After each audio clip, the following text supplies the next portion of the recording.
আসসালামু আলাইকুম। এনটিভির দর্শকদের স্বাগত জানাচ্ছি। আমি স্পেশাল করেসপন্ডেন্ট জাহিদুর রহমান। দর্শক, আজকে আমরা আপনাদের নিয়ে এসেছি দুদকের একটি অভিযানে, যেখানে অভিযান চালাচ্ছে দুদক। সেই দপ্তরটির নাম বিআরটিএ। বিআরটিএ সম্পর্কে আপনারা কম বেশি সবাই অবগত। বাংলাদেশের যে কটি সেবা খাত আছে যেখানে দুর্নীতির মাত্রা অত্যধিক বেশি, তার একটি বিআরটিএ।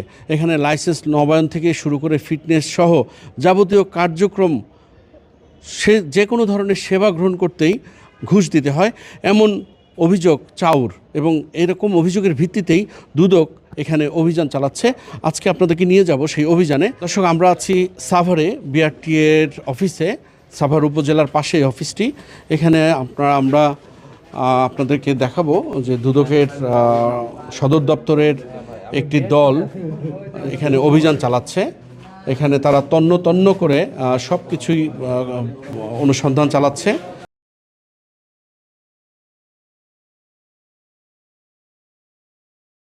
এবং এইখানে যে অভিযান চলছে 3 সদস্যের, এই অভিযানে নেতৃত্ব দিচ্ছেন দুর্নীতি দমন কমিশনের সহকারী পরিচালক ওয়াহিদ মঞ্জুর সোহাগ। দর্শক, আপনারা দেখতে পাচ্ছেন এখানে দুদকের এই অফিসটিতে এখন তারা নানা বিষয় অনুসন্ধান করছেন, খুঁটিয়ে খুঁটিয়ে দেখছেন। আমরা যার কথা বলছিলাম তিনি ওয়াহিদ মঞ্জুর সোহাগ, সদর দপ্তরের সহকারী পরিচালক। আমরা একটু জানতে চাইব অভিযানের বিষয়ে। মিস্টার সোহাগ, একটু বলবেন আজকে অভিযানের বিষয়ে? আচ্ছা, আজকে আমরা সকাল থেকে এখানে অভিযান করছি সাভার বিআরটিএতে। আমাদের এনফোর্সমেন্ট ইউনিটে এরকম অভিযোগ এসেছে যে সাভার বিআরটিএতে ড্রাইভিং লাইসেন্স ছাড়াই মোটরসাইকেলের রেজিস্ট্রেশন দেওয়া হচ্ছে এবং দালালের মাধ্যমে ফিটনেস করানো হচ্ছে। তো আমরা সকাল থেকে এসেই ছদ্মবেশে আমরা যেখানে ওই ইন্সপেকশন করা হয় সেখানে অবস্থানে, এবং আমরা এখানে অসংখ্য দালালের উপস্থিতি বুঝতে পারি। এবং আমরা যখন এখানকার পরিদর্শক সাহেব যখন সেখানে যান পরিদর্শনে, সেখানে তাদের সাথে দালালের কথোপকথনের চিত্র আমাদের সামনে চলে আসে এবং আমরা পরিষ্কার হয়ে যাই যে দালালের সাথে অফিসের একটা যোগাযোগ রয়েছে। এবং পরবর্তীতে আমরা অফিসে আসি এবং আমরা রেকর্ডপত্র দেখতে গিয়ে দেখি যে অসংখ্য রেজিস্ট্রেশন দেওয়া হয়েছে মোটরসাইকেলে, কিন্তু সেগুলো কোনো ড্রাইভিং লাইসেন্স নেই। যেটা আইনের বাধ্যবাধকতা আছে, অবশ্যই ড্রাইভিং লাইসেন্স থাকতে হবে। তো এই ধরনের অনিয়মগুলো আমরা ইতিমধ্যে পেয়েছি এবং আমরা আমাদের অভিযান পরিচালনা করছি। আরও দেখা যাক কী কী পাওয়া যায়। আপনি তো ছদ্মবেশে এসেছিলেন, তো আপনার অভিজ্ঞতাটা একটু শুনতে চাচ্ছি। জি, আমার অভিজ্ঞতা, এখানে এসে আমি গ্রাহক হিসেবে আমি কয়েকজন দালালের সাথে কথা বলেছি যে আমি ড্রাইভিং লাইসেন্স করতে চাই, আমার একটা চাকরির জন্য ড্রাইভিং লাইসেন্স করতে হবে। সবাই এরকম বলতেছে যদি পরীক্ষা দিতে চান তাহলে দিতে হবে হচ্ছে 8,000 টাকা, আর যদি বলেন যে আমরাই পরীক্ষা পার করে দেবো তাহলে 12,000 টাকা হলে আমরা আপনাকে সরাসরি লাইসেন্স করে দেবো, আপনার কিচ্ছু করতে হবে না। এভাবে এখানকার দালালরা সবার সাথে এভাবে নেগোসিয়েশন করছে। এ ধরনের তথ্যই আমরা পেয়েছি। আর আপনারা দেখলাম যে তন্ন তন্ন করে অনেকগুলো নথিপত্র খুঁজলেন, সেখানে আপনারা কি পেলেন? যে আমরা ইতিমধ্যে পেয়েছি যে এখানে ওই যে ড্রাইভিং লাইসেন্স ছাড়াই মোটরসাইকেলের রেজিস্ট্রেশন দেওয়া হচ্ছে, যেটা সম্পূর্ণ অনৈতিক এবং এটা অন্য রকম একটা বড় রকমের দুর্নীতি হিসেবেই আমাদের কাছে মনে হচ্ছে। তো আমরা আরও নথিপত্র দেখব, যেহেতু এটা একটা জাতীয় ইস্যু, সড়কে এত এত দুর্ঘটনা আমরা সব সময় দেখি, ড্রাইভিং লাইসেন্সের অনেক ধরনের দুর্নীতি হচ্ছে, রেজিস্ট্রেশনে ফিটনেসবিহীন গাড়ি রাস্তায় চলতেছে। তো এগুলো বন্ধ করার জন্যই আমাদের দুর্নীতি দমন কমিশনের অনুমোদন ক্রমে আমাদের এই কার্যক্রম চলমান রয়েছে আর কি।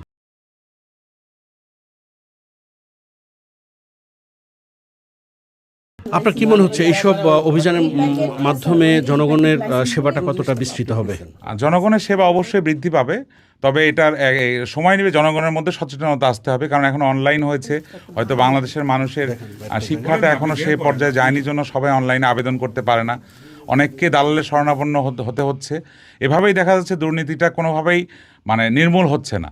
তো আমি আশা করি যদি প্রসেসটা আরও একটু সহজ হয় এবং জনগণও যদি সচেতন হয় এবং সবাই যদি ঠিক করে যে না আমরা কোনোভাবেই ওনাদের কাছে আসবো না, আমরা অনলাইনেই করব, তাহলে আমার মনে হয় একসময় এটা নির্মূল করা সম্ভব। ধন্যবাদ। দর্শক, শুনছিলেন দুদকের কর্মকর্তা ওয়াহিদ মঞ্জুর সোহাগের কথা। আপনার ড্রয়ারে কেন এগুলো? এই আবেদনগুলো এখানে কেন? স্যার, এখানে তো সব জায়গায় রাখা হয় না, এটা কি এই ড্রয়ারে এইভাবে রাখার জন্য? এটা তো খুব ইম্পর্টেন্ট ডকুমেন্ট। এইগুলো ধরুন দেখি, এগুলো কি?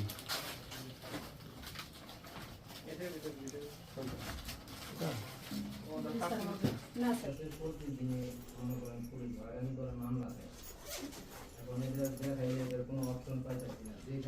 হ্যাঁ, অন্য পকেট দেখান।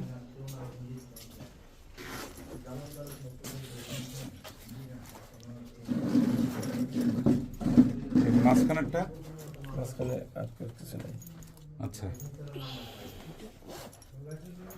এটা এমনি এক্সটেনশন ব্যাগের। আচ্ছা, এই লাগবে। এই যে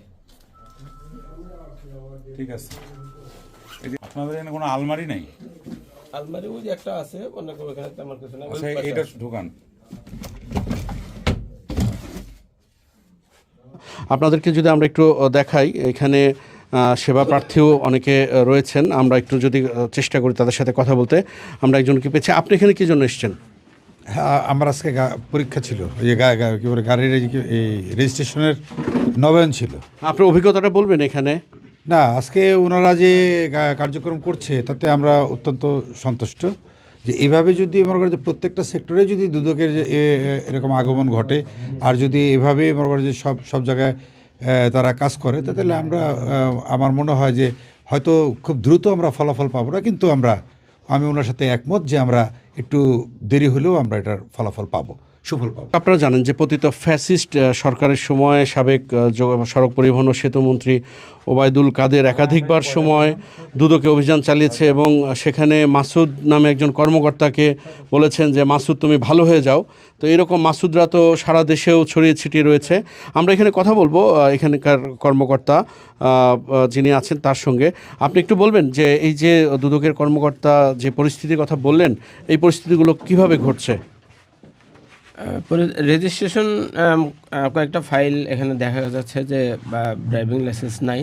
সেই বিষয়টা মানে হয়তো ছিল কি না, আমি হয়তো ওই গ্রাহকের সাথে সরাসরি কথা বলে তো ওনার আদৌ লাইসেন্স আছে কিনা সেটা পরিষ্কার হওয়া যাবে আর কি বিষয়টা।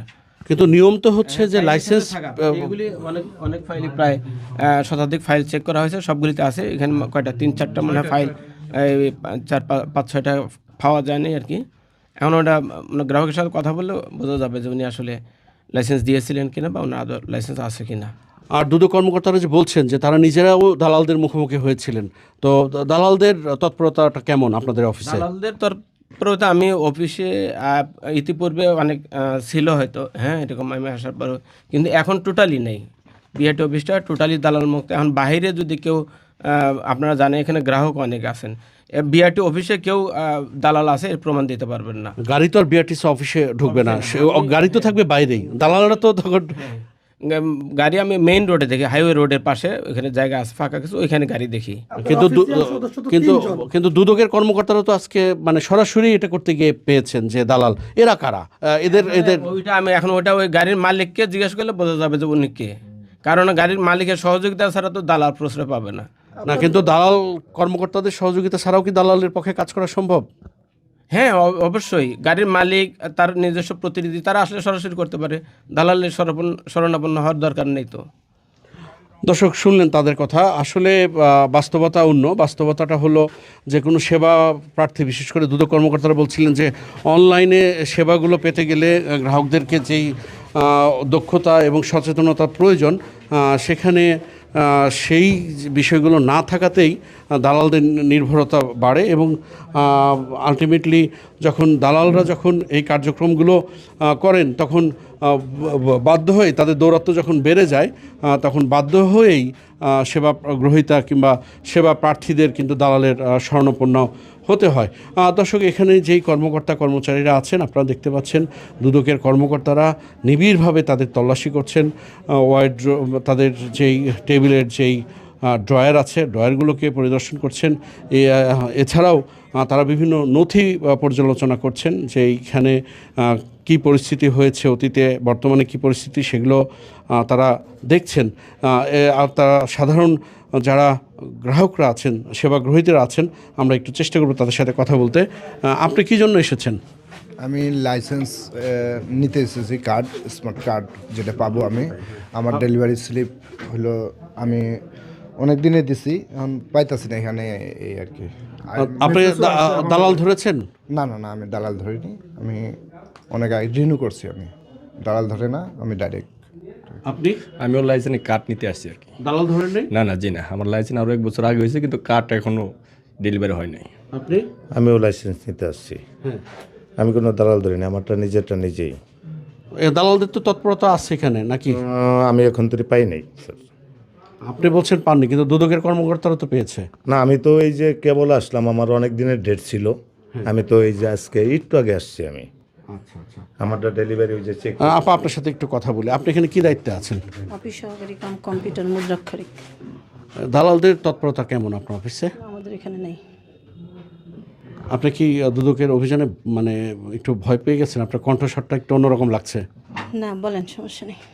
না, আপনি বলছেন দালাল নেই, কিন্তু দালালরা তো বাইরে সক্রিয়। এখন বাইরে থাকবে কিনা সেটা তো আমি বলতে পারবো না। আমার এখানে নাই আর কি, আমাদের এখানে নেই। দালালরা তো ধরেন আপনাদের এখানে থাকার কথা না, কারণ অফিসটা তো আপনাদের। দালালরা তো কাজ করবে বাইরে। আপনার জানা মতে মানে কোনো রকম দালাল কি নেই আশেপাশে? একেবারেই নেই? না, আমি তো বাইরে যাই দেখি না, আর আমি বাইরে তো যাই না, আমি তো এই রুমের মধ্যেই। ঠিক আছে, আমি এখানে লোক আসলে আমি যতটুকু পারি লোকদের সাহায্য নিয়ে আমি হেল্প করি তাদেরকে যতটুকু পারি। আমরা আজকে দুর্নীতি দমন কমিশন সমন্বিত জেলা কার্যালয় ঢাকা 2 থেকে একটা অভিযান পরিচালনা করছি সাভার বিআরটি অফিসে। তো আমাদের এনফোর্সমেন্ট ইউনিটে এরকম একটা অভিযোগ ছিল যে হচ্ছে সাভার বিআরটিএতে ড্রাইভিং লাইসেন্স ছাড়াই মোটরযান রেজিস্ট্রেশন দেওয়া হচ্ছে এবং বিভিন্ন ফিটনেসের জন্য 3-4 হাজার টাকা করে নেওয়া হচ্ছে এবং 12,000 টাকার প্যাকেজ সিস্টেমে ড্রাইভিং লাইসেন্স হচ্ছে। এর প্রেক্ষিতে আমরা আজকে অভিযান শুরু করি সকাল থেকে। তো সকালে এসেই আমরা প্রথমে ছদ্মবেশে আমরা বিভিন্ন দালালদের সাথে কথা বলি। তো সব থেকে আটকে ওঠার মতো খবর হচ্ছে তারা এর ধরনের অফারও আমাদেরকে করেছে যে 8,000 টাকা দিতে হবে, আর 4,000 টাকা এক্সট্রা দিলে আমাদেরকে পরীক্ষাও দিতে হবে না। তো এটা আমাদের কাছে সব থেকে বেশি অশনি সংকেত মনে হয়েছে যে এভাবে চলতে থাকলে তো একেবারেই আমাদের যে দেশে সড়ক দুর্ঘটনা যেভাবে বেড়েই যাচ্ছে, এটা কোনোভাবেই থামানো সম্ভব না।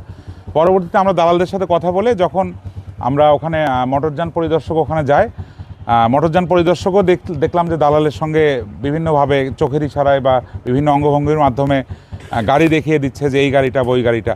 পরবর্তীতে আমরা তাদের অফিসে আসি এবং অফিসে আসার পরে বিভিন্ন কাগজপত্র আমরা যাচাই করি। যাচাই করতে গিয়ে দেখি এখানে অসংখ্য মোটরসাইকেল রেজিস্ট্রেশন দেওয়া হয়েছে যেগুলোর কোনো ড্রাইভিং লাইসেন্সের কপি সাথে নেই।